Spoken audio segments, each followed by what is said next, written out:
और ये देखिए कि पूजा के बाद शंख बजने के बाद किस तरह से जो है शिव भक्तों के द्वारा नंगे पांव इस आग को, इस अग्नि को खूंदा जाता है। किसी को कुछ भी नहीं होता, देख सकते हैं। जिस आग की लपटों पर जो भोगता है, जो शिव भक्त हैं वो चलेंगे, उस आग को किस तरह से तैयार किया जाता है, गांव के जो गणमान्य लोग हैं उसे तैयार करते हैं। उसी दौरान ये तमाम जो माताएं हैं जो खडुपास करती हैं, जो अपने भोक्ता के लिए सुक्ताइन बनती हैं, वो इस आग की परिक्रमा करती हैं और प्रणाम करती हैं और अनुष्ठान में लग जाती हैं। और उसके साथ ही साथ भोक्ता भी जो पीछे रखते हैं और जो अगला अनुष्ठान लपड़ा भांजने का होता है उसके लिए तैयार होते हैं ये लोग। और किस तरह से जो है गांव के ही लोगों के द्वारा किस तरह से लपड़ा भांजा जाता है, लकड़ी का एक पिलर नुमा बनाया जाता है जिसमें धोती बांधा जाता है, उल्टा लटका के यह तमाम शिव भक्तों को जो है झुलाया जाता है। कहा जाता है कि जो लोग भी खान पान किए हुए रहते हैं, किसी तरह का चावल का सेवन करते हैं या रोटी का सेवन करते हैं, वह इस दौरान उल्टी कर देते हैं। और इसके बाद झुलाने के बाद जो है यह तमाम लोग जो है ज़मीन में पैर नहीं रखकर कंधे के सहारे, हाथ के सहारे जो है इनको जहां आग बनाई जाती है उन वहां तक पहुंचाया जाता है। छोटे छोटे भी बच्चे होते हैं और किस तरह से देख सकते हैं कि जो है कंधा में हाथ देकर इन्हें ज़मीन में पैर नहीं रखने दिया जाता और गांव के ही लोगों के द्वारा जो है इनको आगे तक ले जाया जाता है। और इसके बाद जो अनुष्ठान शुरू होता है वह होता है आग बनाने का। उसके बाद जो गांव के ही पुरोहित पंडित जो है मंत्रोच्चारण के द्वारा जो है पूजा की जो विधि है, जो आग की लपटों को फूल बनाने की जो विधि है उसको प्रारंभ करते हैं। देख पा रहे होंगे कि जो तस्वीर के माध्यम पे यह फूल है और फूल के बगल में ही पंडित जी बैठे हुए हैं और अपना पूजा और अनुष्ठान कर रहे हैं। इसके बाद जो अंगारे हैं वो अंगारे फूल में तब्दील हो जाते हैं और जो नंगे पांव जो भी भोक्ता, जो भी शिव भक्त पार करते हैं उनके पैरों में किसी भी प्रकार का जख्म, फोड़ा या किसी भी प्रकार का उन्हें गर्मी का एहसास नहीं होता है। और पूजा विधि चल रही है गांव के पुरोहितों के द्वारा, गांव के ही पंडित जी के द्वारा। और इसी के बाद जो है फूल का अभिषेक किया जाता है, उसमें फूल डाला जाता है, आग में फूल डाला जाता है, जिसके बाद कितनी भी वो गर्मी रहती है वो गर्मी नहीं होती है। और बस अब से थोड़ी ही देर बाद देख सकते हैं कि आरती के बाद, शंखनाद के बाद, शंख फूंकने के बाद जो है आज का यह जो फूल खूंदी का कार्यक्रम इस गांव में है वो प्रारंभ हो जाएगा। किस तरह से जो है नंगे पांव यहाँ के लड़के, यहाँ की शिव भक्त, यहाँ की माताएं, यहाँ की बहनें फूल को खूंदेगी। और देख सकते हैं किस तरह से जो है सभी को प्रणाम किए हुए हैं। और यह लोग जो है गांव की मनोकामना, गांव में शांति बनी रहे और किसी को किसी प्रकार का क्षति ना हो इसकी भी कामना करते हैं। उसके साथ ही पूजा करते हैं और दंडवत होकर पंडित जी किस तरह से प्रणाम करते हैं और साथ ही साथ जो है।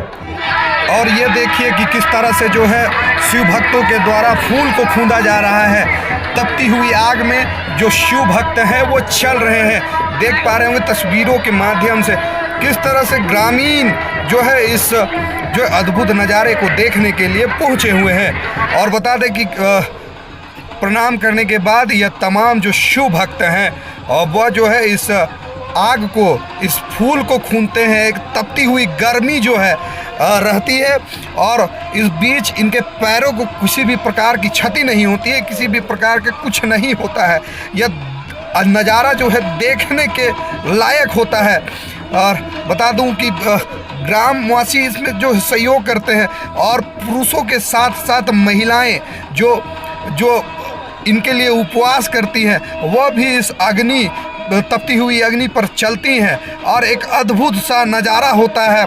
बता दें कि किस तरह से जो है कि यह जो आग है वो फूल का रूप ले लेता है और किसी भी प्रकार की गर्मी का जो एहसास है वो गर्मी का एहसास जो है नहीं होता है।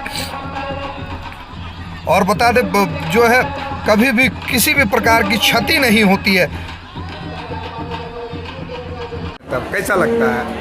अब जब कुछ बालू ढीपल रहता है ना, हाँ, वो सही लगता है, ढीपल बालू जैसा। नहीं पता चलता है कि आग नहीं में पता चल रहा चलता है, थोड़ा सा खाली धाम आता है छाती में, उसके बाद थोड़ा सा। है। कितना साल हो गया, आप कितना साल से घुस रहे हैं? हाँ, हमारा 26 साल से कर रहे हैं। कितना का उम्र था तब से आप कर रहे हैं, मतलब कितना हमारा उसमें? हमारा कम से कम 16-17 साल से हम घुस रहे हैं। 16-17 साल से। इस बार का कैसा रहा अनुभव, कैसा लगा? बहुत सुंदर रहा, थोड़ा सा हाँ लगता है, क्योंकि थोड़ा सा लगता है कि कितना घंटा से भूखे रहते हैं आप लोग, फलाहार में रहते हैं, फल खा के रहते हैं? हम लोग जनेऊ नहीं मिलता है ना उत्तरी के दिन में, उस समय से भूखे रहते हैं। इस बार धूप में कठिनाई नहीं हुआ? इतना धूप था, कभी पानी भी नहीं पड़ा एक दिन भी? हाँ, बहुत कठिनाई हुआ। पूरा मतलब गांव को हम लोग पूरा एक ही, किसी का घर नहीं छूटना चाहिए। नमस्कार भैया। नमस्कार, क्या हाल चाल है? क्या बाबू, खुंदा कि नहीं? एकदम हो गया ना? कैसा लगा, गरम लगा? हाँ, हल्का लगा? मजा आया ना?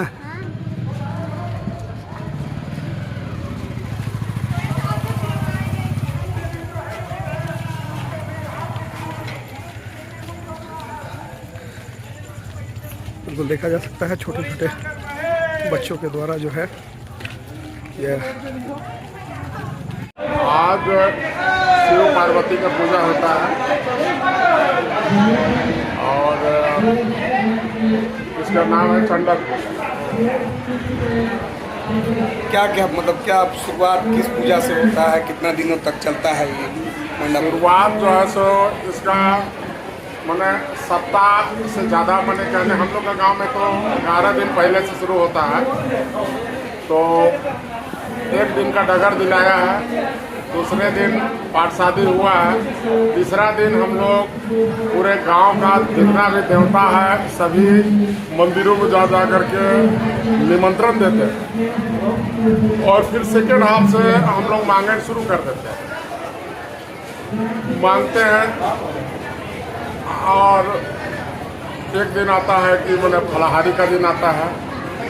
फलाहारी के दिन में हम लोग फल खा करके रहते हैं और हमारे गांव का जो मेन आदमी लोग हैं उन लोगों के घरों में हम लोग को जाना पड़ता है। कितना घंटा उपवास रहते हैं भुगता लोग? हम लोग फलाहारी के दिन में दिन भर उपवास रहते हैं, रात को खाते हैं थोड़ा। हाँ। लेकिन उपवास दिन जो फलाहारी के बाद वाला दिन होता है, उपवास का दिन, जिस दिन फुलफुंदी होता है, उस दिन निर्जला रहते हैं। जब तक फूल नहीं खुदाता है तब तक हम लोग निर्जला रहते हैं।